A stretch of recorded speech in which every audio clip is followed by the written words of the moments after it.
Next up, we have third place Daniel Nelson on the Chaos Tokoyami, a tried and true deck, a very well-tested deck at this point, and Dan is a bit of a bird connoisseur himself, so him going back to this bird pick while it's pretty much at the peak of its strength is not too surprising, but don't know how much chaos he has worked on, but let's take a look at the deck list because there is some really interesting counts and ratios here. So 2 Giant Ice Wall, 3 Frigid Heatwave, 4 Dark Shadow Ruin, all pretty normal.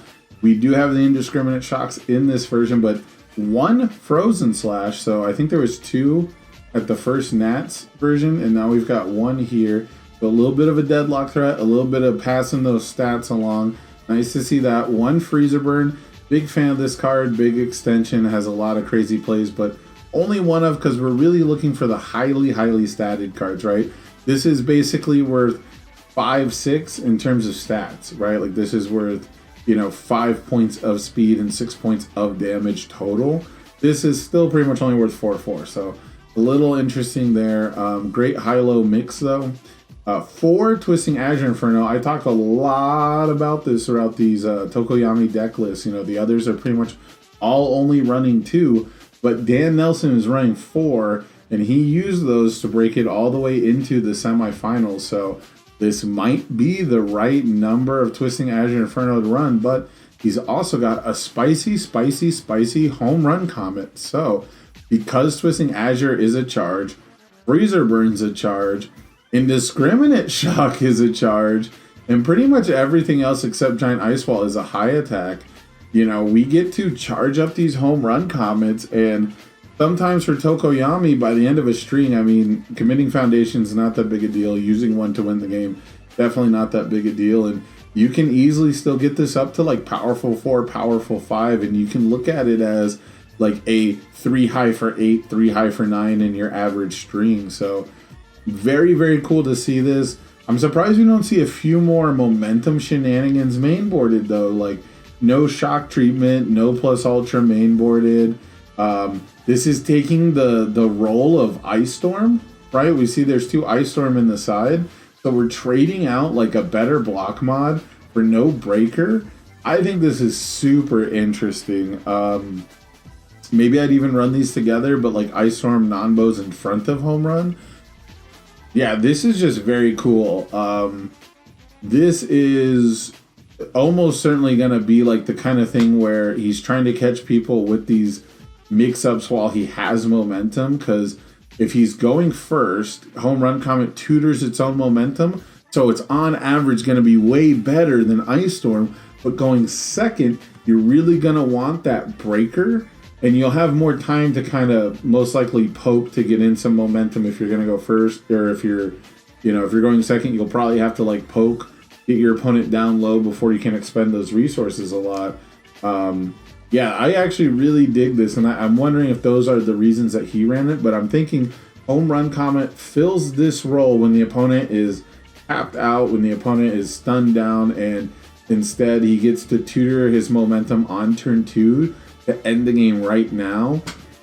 Man, I wonder how much this did for him over the weekend, because I love the idea here, but the reality might have been that it just became Ice Storm every game, and that was way more important. So very cool stuff, very tech focused, at least for a Tokoyami. It's still all the big stuns, big stat monkey kind of attacks, but it's very cool to see this level of tech, and it's not just Electric Jolt. So I wonder if he just actually got to stun people out the most. Next up, we have the Foundations. Petty Squabble, you're used to it. One with Nature, used to it. Dan loves this. Villains Defeated. I'm sold on it now. We need these high blocks. We need to hate on Ojiro attack lines. Very good stuff here. Still have the Frozen and 1 Feeling Cute. Instead, opting to go for all worked up for our high blocks. That stuff's really interesting to me, but that bonus to the check could be the big factor, and I guess you can discard it with 1 with Nature and Petty Squabble, so getting a little bit of our damage back that we lost from the Stronger in Darkness bans could be really interesting. Only 1 struggling with studies, but still have the 4 Chivalrous. That makes sense. mainboarding our speed resets. Dan loves to fight over stats. He loves to have these kind of pieces mainboarded, and I think it's the right call. I wish I found more space for this card mainboarded more often, but it really depends on how much speed hate you think you're going to run into. And spoiler, Midnight has a lot of it.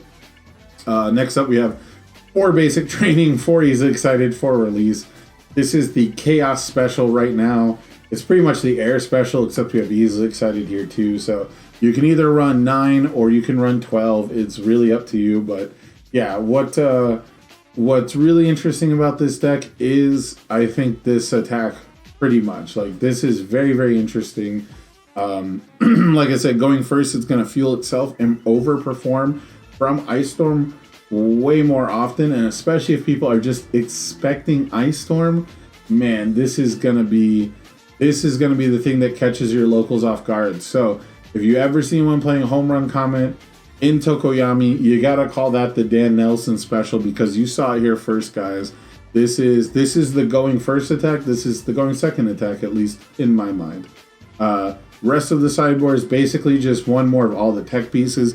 Super normal sideboard for this game. You actually love to see it, just, you know, being willing to mess with these ratios and see what do I need, what do I not need, what can I take out, what do I have to add in. I think maybe going 2+ Ultra is a good idea here, and just the 1 encouraging, but, you know, it is what it is. But plus Ultra in the main board with Home Run Comet, I think would actually be nuts. I think that could actually be insane, especially with like a Frozen Slash play, but maybe that's less of a Tokoyami deck and more of something else. But either way, guys, I think this deck is absolutely super sweet. It's just a few minor changes on the Chaos Tokoyami formula to produce something that is thought-provoking and really interesting, and, you know, just something people haven't been trying. I just haven't seen too many Tokoyami decks playing Home Run Comet. So very cool adaptation. Dan Nelson has been maybe Rookie of the Year, like the best new head player of the year, pound for pound throughout the other events.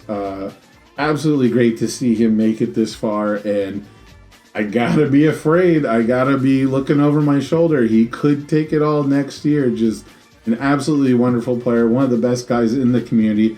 Very happy he has a huge locals out in Arizona too, you know. He's been taught by some of the best. I mean, Clinton Thomas gave him all of his beginner woes, you know, teaching him the ropes.